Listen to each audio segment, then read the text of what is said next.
Bonjour à toutes et à tous et bienvenue sur wiusport.com pour votre revue sportive de ce mardi 29 avril 2025. Pour commencer cette édition, cap sur l'Égypte où se prépare une nouvelle aventure pour le football sénégalais. Les Lionceaux du Sénégal, champions d'Afrique en titre, sont arrivés ce lundi en Égypte pour participer à la CAN U20 qui se tiendra du 27 avril au 18 mai 2025. Placés dans le groupe C avec la Centrafrique, le Ghana et la RD Congo. Ils visent à conserver leur titre. Leur premier match aura lieu le 2 mai contre la Centrafrique, suivi de rencontres face au Ghana le 5 mai à la RD Congo le 8 mai. Restons dans la sphère des jeunes talents sénégalais avec une belle performance scolaire continentale. L'équipe sénégalaise U15, les Lionceaux, est rentrée à Dakar après avoir terminé vice-championne du championnat d'Afrique de football scolaire 2025 à Accra au Ghana. Accueillis chaleureusement à l'aéroport, ils reviennent avec des médailles d'argent et un prix de $200,000, environ 120 millions de francs CFA. Après avoir terminé premier de leur groupe, ils ont battu l'Ouganda en demi-finale au tir au but avant de s'incliner face à la Tanzanie en finale également au tir au but. Poursuivons cette revue avec les performances notables de nos footballeurs sénégalais à l'étranger. Équipe type sénégalaise de la semaine disposée en 4-4-2. Comme gardien de but, Yvan Diouf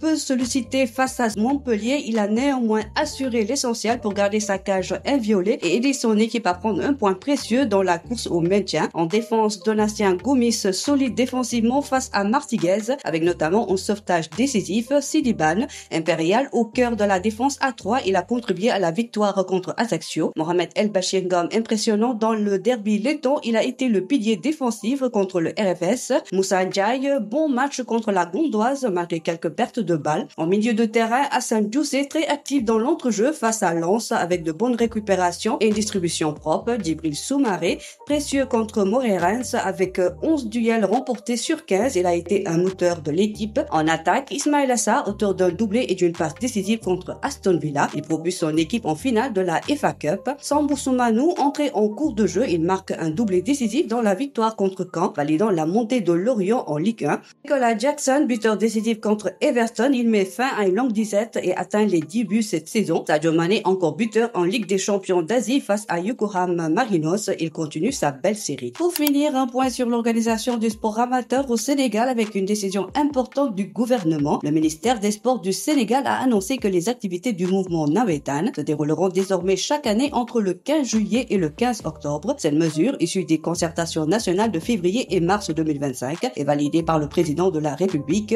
vise à encadrer ces activités et à éviter qu'elles empiètent sur l'année scolaire comme cela se produisait auparavant.